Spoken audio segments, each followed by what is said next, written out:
Welcome to On the Bench. I am your host for this episode, Brendan Sinone, joined by Chris Nee, Zach Blostein. Good morning, gentlemen. It's Thursday, a couple of days before FSU hosts number 15 Clemson. I think it was like a 14.5-point spread last I checked. Actually, line changed a little bit with the news of a quarterback change, and we'll get into that shortly here. Before we go any further, though, a shout out to our sponsors. First, Chattanooga Whiskey. Find folks in Chattanooga, make the best craft distillate, easy for me to say, in the world. Their bourbon's second to none, especially from like a value proposition standpoint. Like that 111 proof that they do is exquisite. You can't find a better value out there if you want quality that's affordable. So their 111 proof, highly recommended, standard entry level bourbon. Good stuff too. You go ahead and mix it. Their rye, I adore. I think their rye is actually one of their favorite things that they have. Yeah, they do a great job, and Chattanooga is doing well after the storms as well. It's got a lot of rain, so I'm going to keep cranking out great distillate as well. Then also, the Turner Group. The Turner Group. Well, Chris, do that again. The Turner Group. It sounds like a Cookie Monster. I want to buy houses, and you can buy a house if you want or sell one, whatever you prefer, whatever you need right now in this uncertain housing market. Someone who can help you out is Colin Turner, Amy Turner. They know what they're doing. Years of experience, well-connected throughout Central Florida, the state of Florida. They are equipped to help you get to literally where you want to go. All right, guys. Florida State, Clemson doesn't have the pep that it would normally have, doesn't have the hype, but some intrigue as Florida State has some quarterback changes going on. And DJ Uiagalelei, as I guess a lot happened since we talked to you on Monday morning, right? A depth chart came out with an or on it between DJ Uiagalelei and Brock Glenn. We were chasing rumors that morning of an injury. 24/7 Sports Matt Zenitz ended up reporting that DJU had a injury that was feared to be long-term. Some other reporting came out, I think Pete Thamel, saying that he would miss a few weeks. And then eventually we were able to confirm that Brock Glenn was expected to start for FSU against Clemson. So that's where we're at right now, is DJ Uiagalelei is expected, and Mike Norvell has since confirmed it as well. DJU has been sidelined for the foreseeable future. They're still doing some more testing on the injury to his throwing hand. He also dislocated his pinky on his non-throwing hand. It was a rough game for him against SMU, but out for the foreseeable future, I think it's the best way to phrase it. And that does mean Brock Glenn will get his third start in his FSU career. He's a redshirt freshman, and it'll be his third start against a top 15 team. So with that, let's get going in this episode. You guys want to do some buy or Sinone? Quarterback specific buy or Sinone? Brought to you by the Turner Group. The Turner Group. Yeah, it is quarterback specific. So let's start with this. Buy or Sinone, the offense is markedly better under Brock Glenn. Sinone. Whoa, that was quick, Chris. I mean, I don't expect him to be a magical elixir that erases the O-line's inability to block, the tight end's inability to catch, the wide receiver's inability to be consistently effective in the running game to suddenly come alive. I'm interested to see what the offense is with him running it in a game situation, if it creates anything that's different, if they find maybe something they can lean into and be better at, because they've struggled under DJU's guidance at quarterback to find something they can be, whether it's this or that. We've had glimpses of good moments, vertical shots, RPO seam shots, things like that, but rarely, even like a quarter-to-quarter consistency to it or half-to-half consistency to it. But no, I'm not expecting it to take some big leap forward, no. Someone asked Chris on the board the other day, does this look like an offense that can score more than 14 points after? They asked that after Tuesday's practice, which was horrendous. Tuesday's practice was bad. For the offense. Yeah. I don't think the defense did anything special necessarily either. Right. It wasn't one of those days where the offense looked bad because the defense looked good. It was one of those days where the offense just looked bad. But Wednesday was a good day. There's some good stuff. There's some good juice. There's some good quarterback play up and down. Chris mentioned consistency. That's one thing. Like I still don't think you're going to get consistency from the offense based on how it's built, and I don't think putting Brock Glenn in changes that at all. I do wonder if you can kind of. So I'm Sinoning it, Zach, but like I do wonder if you can. This offense's identity has been bad. Like that's the only identity they've been able to formulate, is just not good at any one thing. In fact, it's awful at pretty much every single category. They're legitimately the worst offense in Power 4 if you combine success rate and yards per play, which is a stat that Mike Norvell does value. Like, they're really bad at everything. I do wonder, and this singular game, probably not a great like barometer, because Clemson's defense, while not playing as well as a normal Clemson defense would, like there's a lot of there's NFL talent at every level of it. So difficult. But like, I do wonder if you can start to find something that would resemble a semblance of an identity, like whether it's his mobility allowing you to have some success in the ground game because you start changing the numbers a little bit. Yeah, I mean, I'm Sononing it, but like that's kind of what I'm more intrigued by for this week. What about you, Zachary? Yeah, I mean, I don't get to see them in practice like you guys do, but That's true. Just from watching Brock in game settings before, obviously we'll get to this in a second, but I mean, he does nothing to me that strikes me as he's going to, change how this offense operates in any, super significant way. I think, like the thing you pointed out, Brendan, if they utilize the threat of Brock's athleticism in the running game, that could open some things up. But we've seen them try that a little bit before in his first few appearances over the last year, and haven't had a ton of success with that. But he does that have that element to his game. Like he is a better athlete by far than DJU. So maybe that changes some things in the running game, but I just don't see, especially from a passing standpoint, him being markedly better than what they've displayed through 5 weeks. Yeah, in the numbers game with Clemson, I just think it would be difficult for him to really make a massive difference. I do think that's a good thing about him playing, and I am glad there's a change, just because, before the change, you're 1-4 and you're pretty much dead in the water. So why not see if something different does work? But with Clemson being relatively talented at all three levels and having really good ends, like Peter Woods, who's supposed to be back, TJ Parker, who's very talented. And then, second level, you got Barrett Carter, Wade Wood-Ass, Sammy Brown's off the bench. Yeah, I said it the way I said it. And then the secondary, you got RJ Mickens at safety, and, plenty of other talented guys. Avian Terrell is another good one in that secondary for them. Like,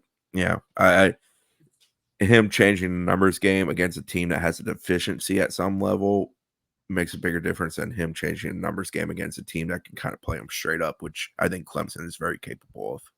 Great first start for him this season. Really good situation to judge. On that note, Bayer Sonone, Brock Glenn has the toughest first 3 starts in the history of the world. So Kurt Weiler of the Osceola, yesterday I was talking to him. He talked to, I believe, David Hill, and David Hill had looked up something regarding this stat of caliber of first opponents. And Stetson Bennett was an 0-1. Alex Hornibrook was an 0-1. I forget. I think there was one other one.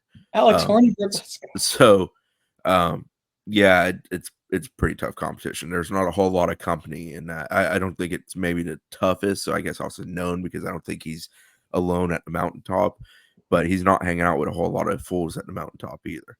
How old was Stetson Bennett when he was going against top 15 teams consistently? A young 31 years old. The mailman had matured. Yeah, I mean, I guess no, I'm buying it. Like, I'm not going to let Chris be factual here. Like, don't ruin our narrative. Don't bring facts into this. Yeah, don't. How dare? Sorry, guys. How dare you? I would ride off emotion, but I don't have any of that left. It's gone. Sweat and sadness, baby. Yeah, it's been this. I mean, last year was last year. Like, that wasn't anyone's fault that happened that way, right? Even there's injuries that you couldn't account for. So that, like Alex Atkins said, that Brock got a raw deal last year, and he did. And he had missed more than a month this season with a hand injury. So that's times where he's not getting like legit reps. And then even going to that Louisville game, I think people a lot of time like dismiss it. Like, in the first half, he got hurt with a knee injury. I think he had that injury going into the game, and it got re-aggravated. And they were like, "Hey, we can't even run with him, like, by design." That was only if he had to scramble. So just an awful, like, first, in the stakes of that game, the nerves. You saw him calm down against Georgia some, but obviously that situation was that situation. This one feels a little different. And we talked about it even going before we knew that they were going to make a change for sure when we were recording, early on Monday morning, and there was only whispers of it. And it's like, man, like it's just Chris has talked about it. I've written about it. It's frustrating that this is the time where you decided to make a decision, and that's assuming that the injury didn't force their hand. But Mike Norvell has said that they were making a switch against SMU for that game at least, regardless of DJ's injury. It felt like you had a lot more runway to work with than you've allowed yourself. And listen, even after this game, you do still have the full season. Like, I'm not making an excuse. Like, I don't expect Brock Glenn to go out there and play very well on Saturday. Maybe is there a spark or something that you can build on? Like, that is probably what you're looking for and hoping for, something for the back half of the season. But just it feels like this situation was avoidable, other than the injury obviously to DJ Ongole like forces your hand, but there's no reason for it to get to this point, I guess is what I'm getting at. And that to me has been a frustrating management of the quarterback situation since minimum halftime of Memphis game, when Brock Glenn actually had a bunch of family in town and was probably expecting to play some that game and ended up not. It's frustrating. Yeah, I mean, I keep thinking this scenario in my head. Like, imagine if Brock was the starter heading into the Memphis game. Then he gets Memphis, Cal, SMU, and then he plays Clemson. Like, what kind of difference in confidence does he have heading into a game like that? To where the coach, he knows his coach believed in him multiple games ahead of this one, and not putting him in the game 3 scores down against SMU on the road. Like, and Mike even said off that point, Zach, Mike said on Tuesday that they were kind of figuring things out with the install, like what works for these quarterbacks, for Brock Glenn. I think you're also building stuff for Luke Kromenhoek, obviously, as well, because he's your number 2 and you have to have him ready. But like, you're figuring that out now when you could have probably been figuring it out earlier. I know hindsight's 2020, but this is something that I think all 3 of us were, for different reasons, looking at or hoping for, or thinking that would make the most sense. Yeah, and we're talking about confidence about Brock. It's not solely about Brock. It's about the offense with Brock at quarterback and them as a group, and them also figuring each other out in game time situations and figuring out what works, what doesn't work, what we feel good about. The only thing that creates that seamless communication, that sort of nuance and the understanding of one another and just how to play off of each other. And, he's probably going to do this here because that's what he does here because he's done that here before, is real situations. And you can practice it all you want. You can scrimmage and all that, but real game situations, 55 to 70 reps in a game offensively creates that. There's an understanding among all people in the 11-person party. And they don't really have that with Brock this year because he's only had 7 reps total. And I was looking, I'm pulling it up now, but I was looking at earlier today just because trying to get an idea of like, okay, what would like progression look like? And I wanted to look at like Jordan Travis's. Well, obviously, you know how it ends for him, but I think it was so long ago when he first started for Florida State. Like, his first year starting was midway through 2020. Like, what the progression looked like and how much of a slow burn that was. So his passer rating in his first start was 130, next one 133, next one 84, next one 99, and that was in 2020. He obviously dealt with some injuries and didn't play the rest of the year. Then he had 108 passer rating against Notre Dame in 2021. Came in some against Wake Forest and did well. Then 117 passer rating. It took until that breakthrough game, so like 6 or 7 starts in against North Carolina, where he kind of had a like above average passer rating as a starter. And more important than that, I remember Mike Norvell after that game talking about one of the plays Jordan made with a progression standpoint as a passer and said something amongst the lines of like, that was a real play, just in terms of him making, going through 1, 2, 3, and how many games did that take? 7 starts or so. And that was with him also having a extra year of college football ahead of Brock Glenn as well. He was a redshirt sophomore, I think, then. So point being is like, these reps that Chris is talking about are really invaluable and important, and we were hopeful to see them earlier. You still have a lot of time this season. Would you guys say DJ comes back in 2 weeks? Like, do you think they would play him? No, again? do I think they will play him or should play him? Will play. Yeah, I think they ultimately end up going back to him because I don't know that the results improve a whole lot. I'm not convinced that they don't. They really, really struggled to move off of that kid. It took him throwing 3 picks in a game, not all of which were solely his fault, obviously. But yeah, I think there's a fair chance they go back to him. Yeah, I don't think they should. I think it's a waste of time and long-term things. Like, they're not playing for anything at this point this year. Maybe bowl eligibility, but I think that's far-fetched at this point. I don't think they view it that way, though. They're playing for, like, I mean, there's people on the, like, they're playing for, I don't want to say their jobs, but I mean, there are some, the better you do, the less changes you have. So I think it's better for their jobs to have some optimism of who and what's returning at that position next year versus a guy who's exiting stage left no matter what.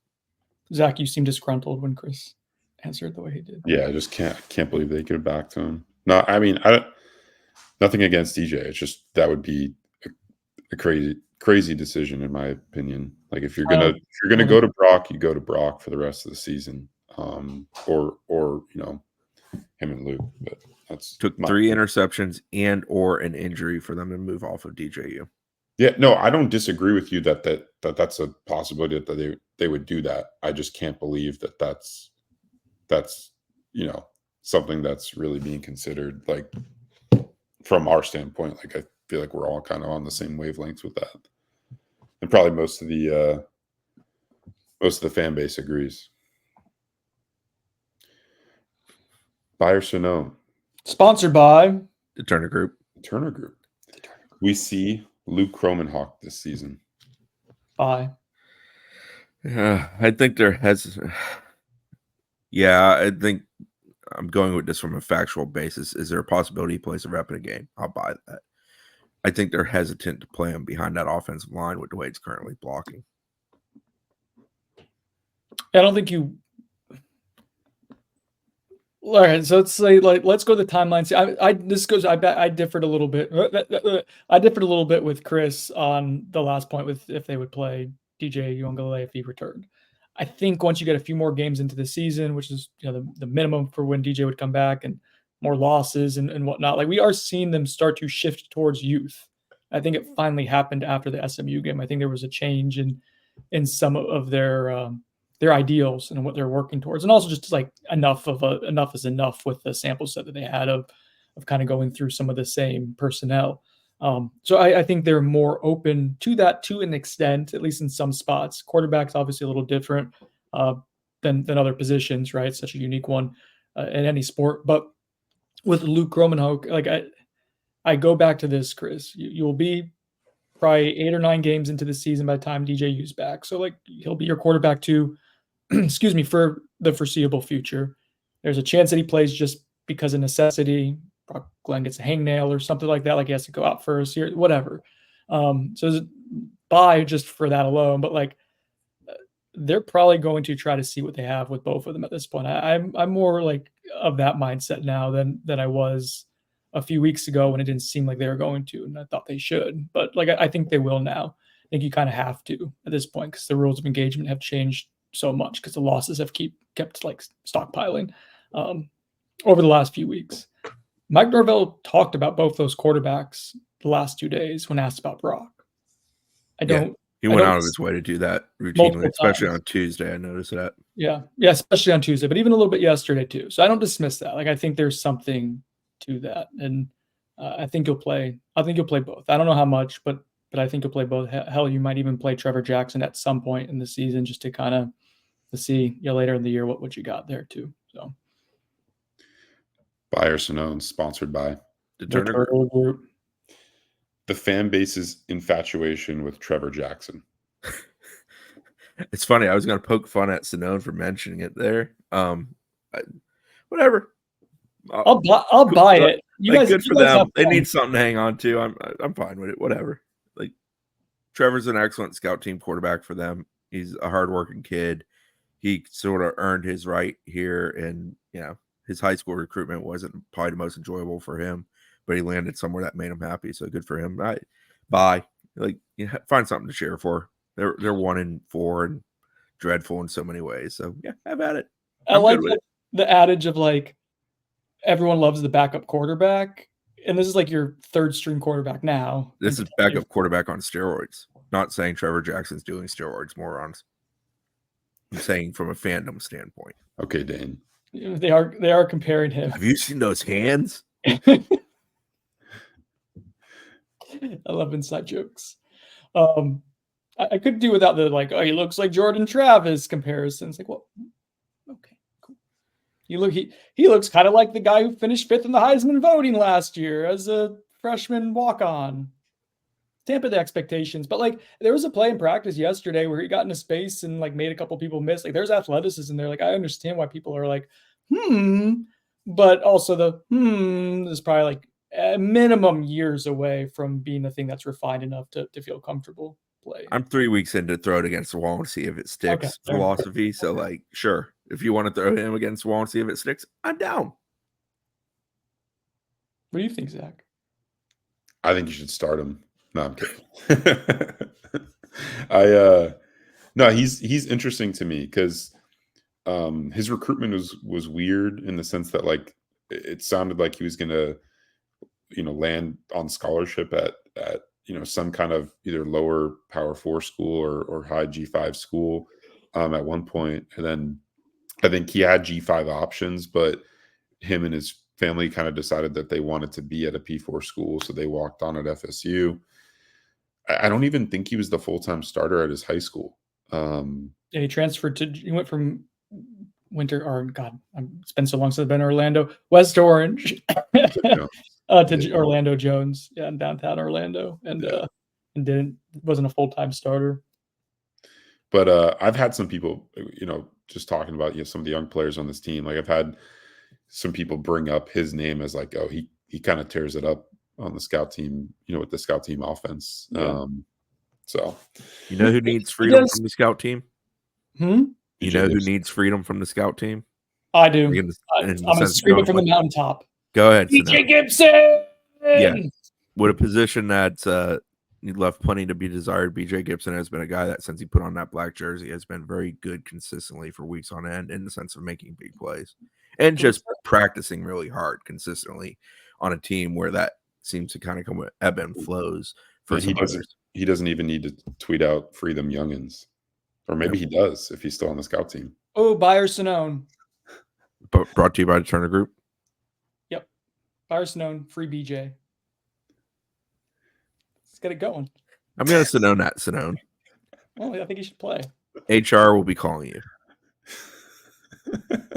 Oh, you guys, get your head out of the gutter. No, he's been very good, inconsistently good. He's fallen into the Dane infatuation circle. Dumb hands. So good. What voice Chris is doing? So good luck getting out of there, because once you're in, you're in. But like it's been deserved. Like his trying to think of like how to describe his game. Like he doesn't jump out at you. Like LaWayne McCoy's like smooth, like kind of bounciness stands out. Elijah Moore, how like fast accelerator and twitchy he is at his size, stands out. BJ just kind of like adjusts to the ball and like glides, and it looks really easy and effortless with him. And I think like he's ascending to the point where maybe they'll get to their in the next few weeks, but it does seem to be this slow burn. We've asked Mike Norvell about it before, and they talked about it just him kind of learning the offense, but I think the best way to maybe learn the offense is to practice within the offense instead of wearing the black jersey, which is his scout team. So would like to see more from him. But yeah, Trevor Jackson, maybe there are players who like what Trevor Jackson does. And I guess if we do in all like seriousness, we're talking about this longer than I guess I thought we would have, but where the Jordan Travis comp to me, like where the comparison I would make is Jordan's athleticism, like I think would show up at times in practice, but because you couldn't tackle him, you didn't quite understand the shiftiness, the evasiveness, exactly what that would be in a game until he played that first snap that he took against Boston College after Willie Taggart was fired and scored a touchdown immediately, which is one of the more ironic things that's happened in this program. But anyways, like you saw that with him, I wonder if there's an element to where if you got him into a game at some point or another down the road here, some point in the season, if that athleticism which again shows up in practice. There was a nice touchdown run yesterday where he made a couple guys miss and got into the end zone, like in a real rep too. Like it wasn't just half speed type of deal. If that athleticism would translate in a way that's actually kind of profound and maybe gives you more than even what you think. FSU's bad against scrambling quarterbacks. Most teams are. Like most teams, the ability to have a dual threat quarterback, someone who can run, puts a ton of stress on defenses. It would have been really good to have that this year with an offensive line that has fallen well below its expectations. And now you might have one in Brooklyn.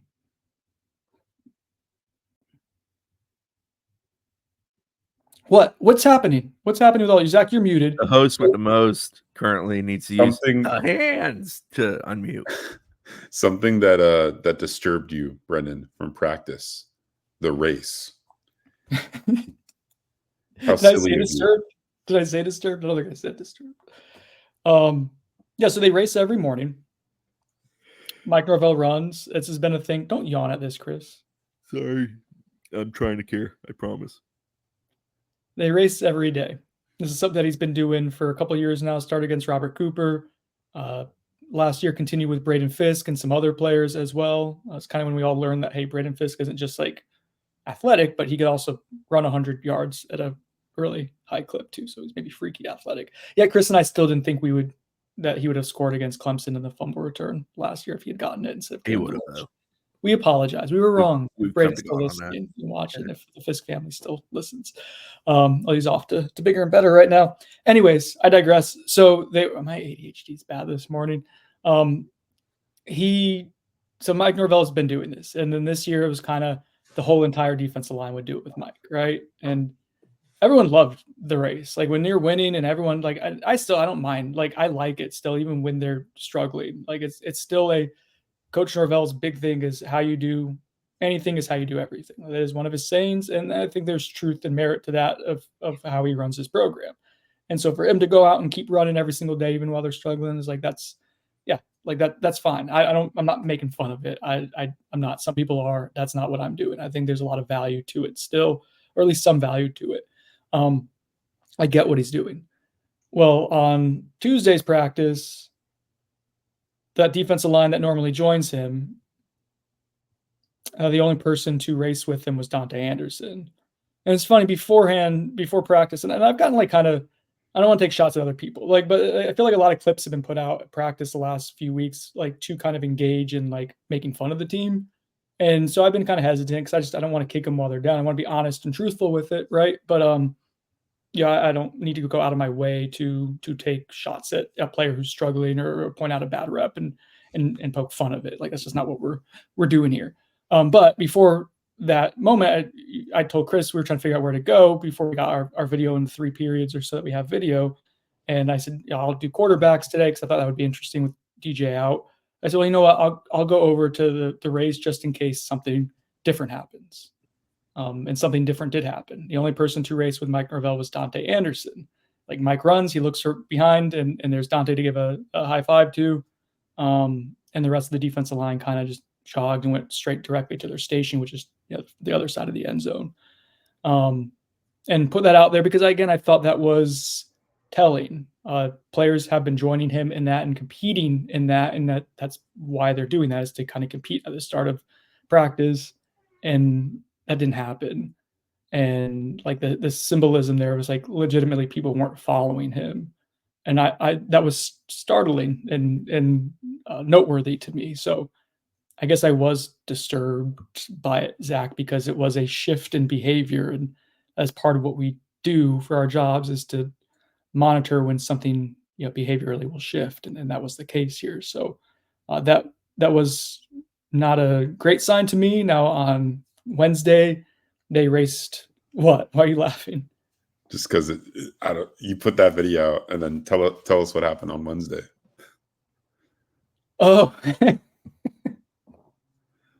well, Wednesday, Clay went down there to get video because I knew I needed to be close to the bathroom that day. I had the bubble guts in the morning. And I was trying to get done and out to the practice field before before the race, but I heard it happening. And I was like, oh, I'm not going to get there in time. And I was also, you're also then where the bathroom is closer to the quarterbacks, which we wanted to get video of. So it made sense for Clay to be down there. So I missed it. So I didn't get to see the triumphant return of the race. And that was almost a dozen players or so sprinting downfield with Mike Norvell, including Juice Cryer, who hadn't been there before. You know, I don't, that's good that they rejoined. I don't know why, you know, there was a disconnect on Tuesday and why there was a return on Wednesday. I guess I could have hunches as to it, but that's good. And they had a better practice too. And you know, maybe there was maybe there was some level of like pushing, like, hey, like, you know, if we're going to be out here, we're going to be out here. And we're going to practice. I don't know for sure. Mike Norvell was happier with the energy on Wednesday, and so they started better. He didn't mention the race specifically, but I found that an interesting comment. So, Chris, do you find this all incredibly boring? And Chris, I think often thinks I read way too much into things, but my intuition on this stuff's usually actually correct too. So I don't think it's that silly, to be honest. I thought Tuesday. Chris doesn't like to dive into minutiae sometimes, unless it's like numbers. Well, I think they're a bad football team because they're bad. I don't think the race really like explains. Well, yeah, no Tuesday. Shit. No Tuesday was. Tuesday was a bad practice. Energy no was bad. Say that. I guess they started the same way as they finished. So, like, they crossed the finish line, proverbial finish line of practice. Doing. I think it speaks more to buy-in than anything else. They're 1-4. They are? I don't really expect much buy-in. Like, yeah, but that's what this program is built on. Football team. But they were there's a healthy amount of the roster that literally ago. came to FSU for this year with the expectation of them being good and them being a big part of them being good, and neither of those things are true. So when those aren't true, I expect a buy-in to kind of exit stage left, disappointingly, but just rather truthful about that subject. Like, it is what it is. Like, yeah, but I think us noting that is noteworthy. I have no issue with us noting it. I also always am humored by how things take on a life of their own with some of that stuff. I showed a back shoulder throw a couple weeks ago in practice that they do with running backs. They do it every single day. The particular day I took the video, it was not particularly very sharp. They didn't connect on them consistently, and there were issues both with some of the throws and some of the effort by the receiving backs in the sense of just doing the drill correctly. And it turned into this whole thing. And it's like, no, it's just, that's a singular clip. That is literally 15 to 20 seconds of one of 24 periods that are all 5 to 6 minutes long of this entire practice. That's going to take about 2.5 hours of the day. That's what it was. All right, let's get into the meat and bones of the practice. Who stepped up? Thank you for thinking it wasn't silly. What, on Wednesday? Like, well, I just thought in general on Wednesday it was better. Energy, effort, the way coaches were basically interacting with players and the way players were interacting with one another and the coaches. There were still bad moments. There were still moments of coaches teaching and explaining stuff in real time to guys. And some of that stuff is stuff that shouldn't still have to be explained now that we're 6 weeks into games, 7 weeks into games, basically. But it was just, it was a better performance. They connected on more passes. The passing game was quite awful on Tuesday. Receivers didn't drop it. There were some brutal drops on Tuesday. Malik Benson had one on a whip route, for example, and he just wanted it back. Like, he knew I screwed that up in that moment. He did a great job running a great route, got himself free, turned his head, was looking at the quarterback. Quarterback delivered it nicely. It was an easy catch onto his two hand. He just dropped it. And you know, that happened on Tuesday, and on Wednesday, it was far less of those singular moments. I didn't think Wednesday was spectacular. I just thought it was far more to the level of what you sort of want the baseline of a practice to be. Well, Tuesday was pretty dreadful. I thought Tuesday was offensively. I left Tuesday's practice wondering how the hell are they going to score against Clemson if they play like that. Well, so the week started, Chris, with Mike Norvell basically saying, like, so we saw the depth chart come out and there was a ton of oars and a lot of new names shifted around, and Mike said he doesn't care about the depth chart a ton. Paraphrasing, but I think that's more or less what he said, right? And there's an element of, like, he doesn't, like, even when they were winning games and we would ask him about the depth chart, if it got too like incessant question, he's like, guys, it's a piece of paper, like, I don't care, it changes, like. And so to be fair, like, he's been about that, and he doesn't play a ton of games with it. I know people get really preoccupied with it, and I thank you for getting preoccupied with it, because it helps our page views out every single week, and there is stuff to glean from it. There's value, but it gets overvalued. Anyways, there were changes to it, right? There were changes with, like, at guard, you saw that. We obviously saw that quarterback. Tight ends had 3 co-starters, And Mike said during the start of the week that there would be opportunities for players to go ahead and things aren't going very well right now. There's opportunities for players to go ahead and grab the bull by the horns. The door is open. Is that what he said exactly? So Yeah, the I think door it is was open. doors open. That sounds right. So with that in mind, Chris, like with the door being open, did you see anyone run through it? Like anyone that you think might be okay, that might shift a little bit this week at least. I think offensive guard sort of an open debate. Bryson Estes is getting more opportunities with Rajiv Leonard being unavailable. That's opened that door. Bryson Estes getting more opportunities. Very mixed bag of what he did with those. At I thought times he he really struggled this week, unfortunately. But sort of the next guy's up, Andre Otto, who's a very young guy. And, we've heard Alex Atkins and others in the program talk routinely about not wanting to play young O-linemen too early because of the hell that Robert and Darius and Maurice went through with regards to those situations. Tight end, I think the opportunities for Landon Thomas and Amari Williams continue to ramp up. That's kind of been true for a couple weeks now. But, when Kyle Morlock's assisting on interceptions, and that really opens that door. Defensively, I think it's just some of the younger guys trying to find some footing as being part of the depth instead of just like scout team guys. Like I like Charles Lester.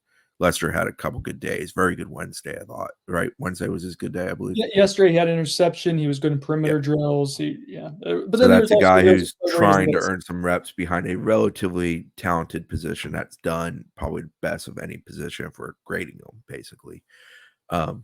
I didn't think there was a ton of like movement. I didn't think there was like, man, that guy's coming to take that guy's job type of stuff. But yeah, it's a little bit more open. They're getting a little bit away from playing only 20 to 22 guys and probably getting more in the ballpark of playing 24 to 28 guys type of stuff. And we saw that a bit with the bench getting a little bit unloaded as the SMU game got away from them. Which is interesting, even like with the idea that there's injuries, right? And so sometimes the bench gets shorter or thinner when there's injuries.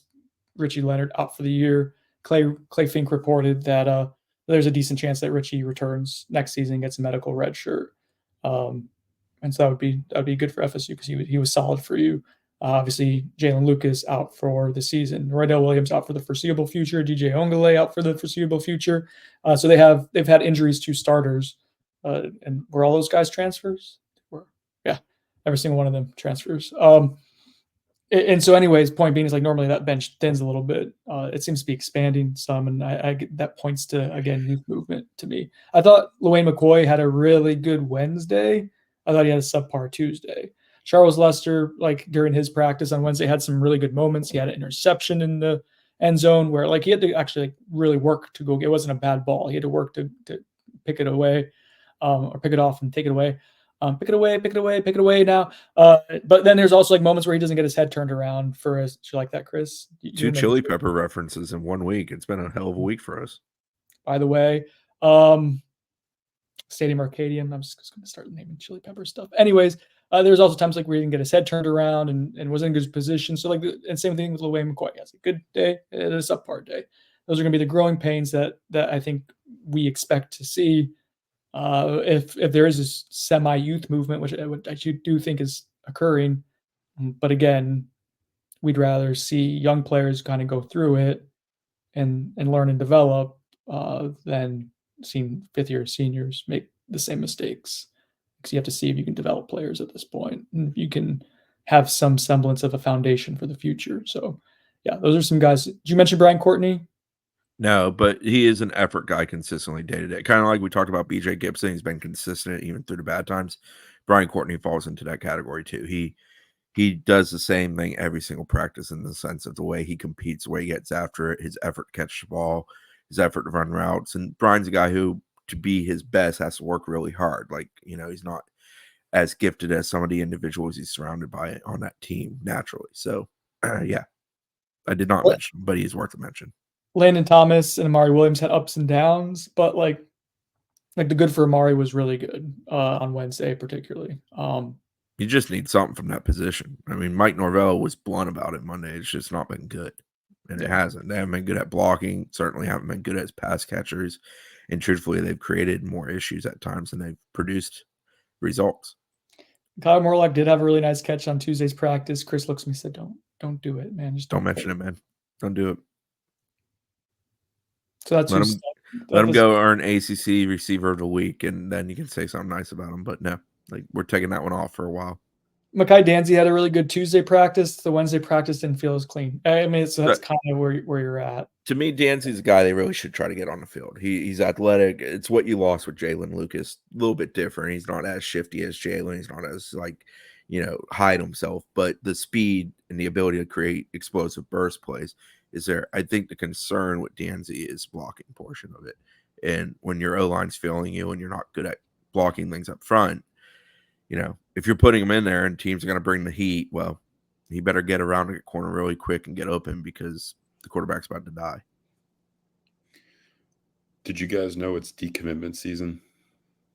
We did. I think all season, buddy, is going to be decommitment season. Sorry, Zach. Don't say that. 4-star wide receiver Malik Clark out of Rock Hill, South Carolina, announced his decommitment this week from Florida State. Brock Hill. Shane Beamer's revenge tour continues. Yes. Clark chose FSU over South Carolina in the summer in somewhat of a surprise decision. South Carolina was seemingly trending for him, but he instead chose FSU in July, but just a few months later reopens his recruitment, and it seems like South Carolina is the one that's trending for him. He is supposedly going to visit a few others, but Gamecocks are probably the real true catalyst of all that movement there. Agreed. I think the true catalyst is probably FSU's season, but I don't anticipate this being the last decommitment for Florida State.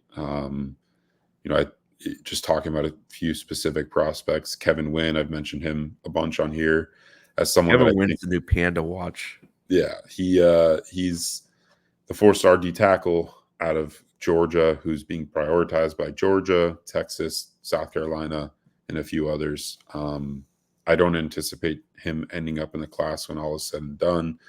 Dalen McCutcheon, the 4-star wide receiver out of Lovejoy, Texas.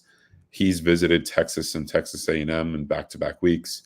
I think there's concern there, as well as with FSU's other wide receiver commit, CJ Wiley, the 4-star out of Milton, Georgia.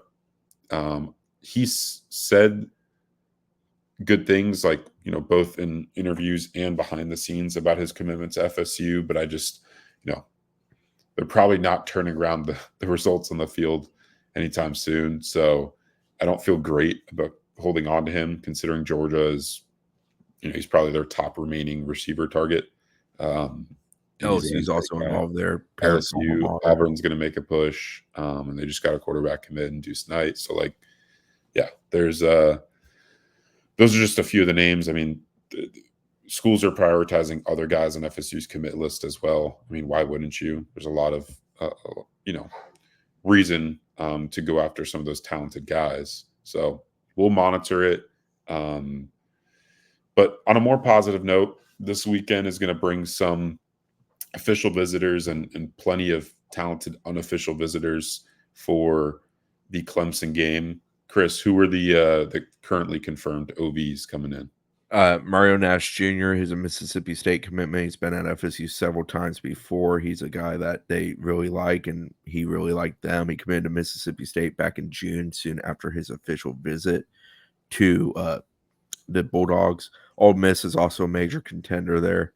Daniel Pierre-Louis, who's a South Florida offensive lineman that FSU had in June for camp, and then he returned a couple weeks later for an unofficial. He's doing. I know NC State's pretty involved in that one too. I think Vanderbilt's been there. I don't know others. Those are currently the two. It wouldn't shock me if there's a couple more additions, but kind of working on now on a day-by-day basis. Kevin Wynn, who we just talked about just previously, Anna Adams, who's one of our regional analysts for the network, she reported that I believe he is probably or possibly going to come, essentially that he's trying to come. So we'll see if he is truly expected on Friday and then what he does on Saturday with regards to showing up or not. CJ Wiley, don't have him currently on the list, but he's been at a couple games this year.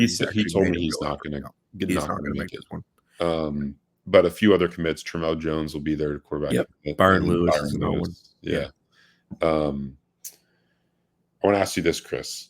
Yes. Is it a good thing that they're bringing in recruits for this game? I know that there's not a lot of alternatives, but for this game specifically. I mean, I always weigh this in my head, and where I land is like they're going to know the result one way or the other. Like whether they're at home or at game, they're going to know, if FSU won or lost, and the difference is the emotion in the stadium. I think in the sense that like you have a game against UNC, which I think everyone views as more winnable. There's also the factor of certain guys' schedules don't match up to where they can make it to a game on Saturday, especially if it's an earlier game and Clemson's a night game. So I will give them that in the sense that like I think Daniel Pierre-Louis, the reason why it works for him to take an OV this weekend is because of his schedule. Yeah. But yeah, it doesn't seem like the weekend to kind of load up on officials, I think. I don't know. I think the goal should be to get kids on campus as much as possible, but you got to recruit yourself out of the predicament you're in. So yeah, we've talked plenty about the need for a philosophy change, and I'm of the opinion the one good thing about their current philosophy is get them in front of us as much as possible. But how much are they in front of you during a That's game? true. There's not a ton, but you're also allowed to interact with them more and change how you handle your game day visits. Like that is allowed. Yeah. I think they need to do a better job with their off-field people, because obviously with on-field staffers, like their main focus is going to be on the game. They do take a little bit of time before games to go to the IPF and interact with recruits there. That's the families.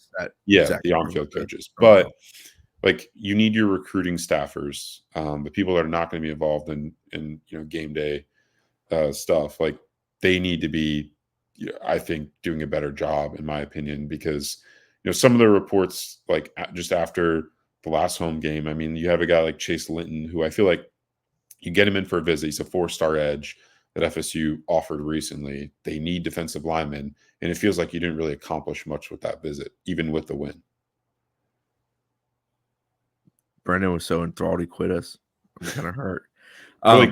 Yeah. I think bubble guts again.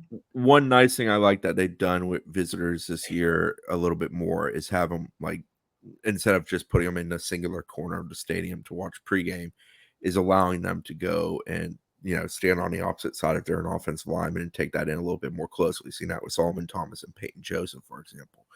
I think that's worthwhile. I just think there's a degree of beyond the emotion of the stadium and taking in the game and the fanfare of it all, allow those guys to feel like what you want them to be, which is a player on your team, by incorporating them into more of those moments. Post-game locker room stuff, for example, stuff like that. I think there are slight tweaks you can make that can make the game day visit a little bit more worthwhile and probably carry a little bit more weight for FSU. But at the end of the day, your concentration is on trying to win the football game before you, and your focus on the day is your football team. So, like, I get why there is not a great deal of interaction. I just think there are tweaks that can be made that can make it a little bit more valuable. Like with Chase Linton, a lot was made of him and JP having a brief interaction. Well, they did have a brief interaction. It was in the IPF. JP thanked them for coming. It said they would keep up. They're going to work towards trying to schedule an official visit. We'll see if FSU can survive his upcoming official visit to Georgia, who's probably the pace car in that recruitment. It's just one of those things. When things aren't going well, I think it's fair to take a moment, evaluate how you do things. How can we do this better? Maximize this as much as possible. I think there are things on game day visits that can be further maximized for them. Agreed. A few other names of note coming in this weekend unofficially. 3-star D tackle Caleb Bell. He's an Arkansas commit. He's high school teammates with FSU's 4-star receiver commit CJ Wiley at Milton in Alpharetta, Georgia. He's a guy they offered recently.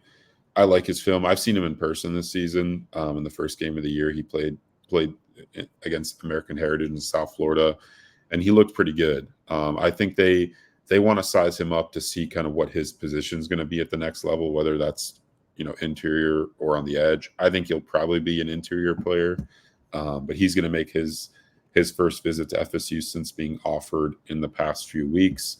And then there's another 3-star defensive lineman making it in Tim Griffin, who is a late riser, who's gotten a ton of buzz in his recruitment since his senior season began. He plays at Alcovey in Covington, Georgia. 6'5", 255 pounds. He's a 3-star by 24/7 Sports, but he's getting prioritized by Alabama, Florida, Ole Miss, Notre Dame, and a few other schools. And he's got some OVs already set up. FSU is not offered yet, but I would anticipate them doing that if everything checks out this weekend, and most likely working towards setting up an OV. I think that's a good point. Like, when you get kids in, especially for unofficial visits for these games, like, the goal should be, before they leave campus, either set up an OV or have a really good idea of when that OV is going to take place, so that you ensure or do your best job to ensure that you're going to get them back on campus. I think that's an area for improvement for them. And that's not just with in-season visits. I think when it comes to like spring visits, that was something that I noted, like, they need to do a better job of with certain guys. They did bring in like 40 OVs during the summer. But I thought that during those spring visits, it would be nice to kind of set up like a general timeline for the OV and when that would happen, and try to get it on schedule. And I think that's the case, or that should be the case for guys unofficially visiting during the season, with limited amount of weekends that you can host guys.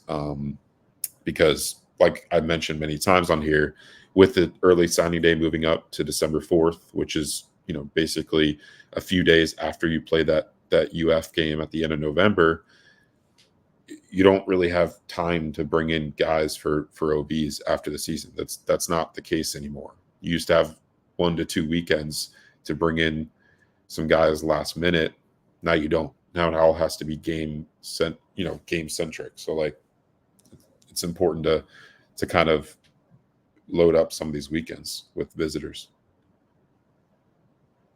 It's a good point, Zach.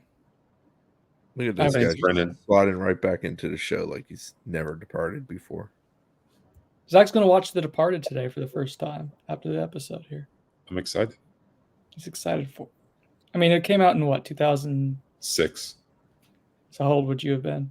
6. Can't believe your parents didn't let you watch it back then. Anything else we want to touch on? No, I mean, hoops. Okay. What? I was going to say Hoops is bringing in a couple kids as his softball. That's all I was going to say. Calm yourself over a note. If you can step away from the show for 5 minutes and 22 seconds, I'm allowed to mention. Counted how long I was going. I had to poop. I don't know. Ballpark. I had to poop. Predictions. Clemson 42, FSU 14 is where I'm feeling right now. I was 42-17 going into the week. I was like 42-3 after Tuesday's practice. We've climbed a little bit back up. Ooh, someone just sent in a prediction right now. One of my buddies, 20-19 FSU. Okay, that's not how that's going to go. Day drinking.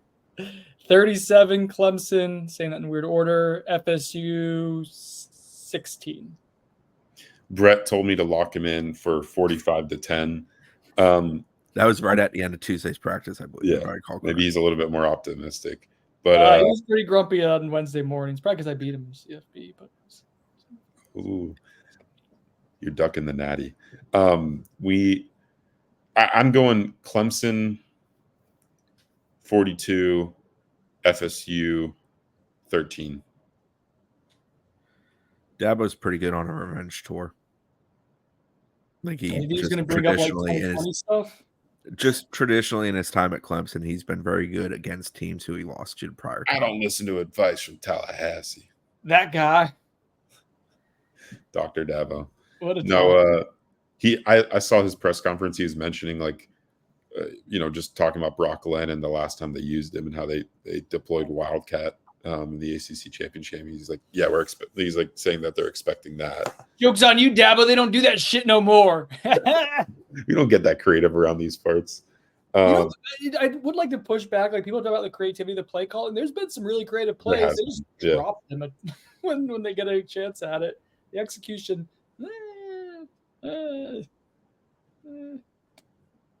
Yeah, it's not been great. All right, real quick before we get out of here, Chris, if the offense looks like, let's just say marginally better, like there's 4 or 5 drives when it has a pulse, right? what would it look like to you? What would Brock Glenn be doing to contribute to that? Converting third downs with his legs. FSU being much better at not being self-inflicting harm on themselves in earlier downs, which isn't really a Brock Glenn thing as much as a group thing. And truthfully, with this group, a lot of times the O-line. The ability to have some semblance of a consistent rushing attack, which I think there's a degree of Brock Glenn's threat from a numbers standpoint, which could help loosen that up a little bit and potentially help them. But again, O-line blocking issues are an issue. If FSU's offense wants to get better, it's got to get better. Point 1A after the quarterback situation is block. Like, be better at blocking, whether it's the O-line, the tight ends, perimeter blocking, whatever it is. Be better at it because they've not been very good at it. Block Glenn. Brocktoberfest. Anyone celebrate? Let's celebrate. All right, let's get out of here. For Zach Blosting, Chris Nee, I'm Brendan Sinone, has been on the bench. We'll talk to you guys next week.